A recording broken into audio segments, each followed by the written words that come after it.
उमरज तालुका कराड येथे गुरुवारी 26 रोजी सायंकाळी 4:30 वाजण्याच्या सुमारास संत सखू यांच्या पादुकांचे आगमन झाले।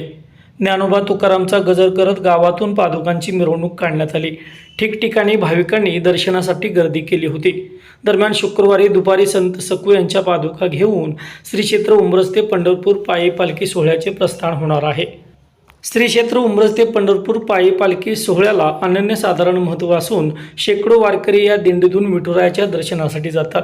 गेल्या महिन्याभरापासून या दिंडी सोहळ्याची तयारी सुरू आहे। शुक्रवारी वारीची सुरुवात भैरवनाथ मंदिर येथून होणार आहे। संत श्रेष्ठ सखू आषाढी पायीवारी दिंडी सोहळ्याचे हे 16वे वर्ष असून वारकरी ग्रामस्थ भाविक यांच्यात उत्साहाचं वातावरण आहे।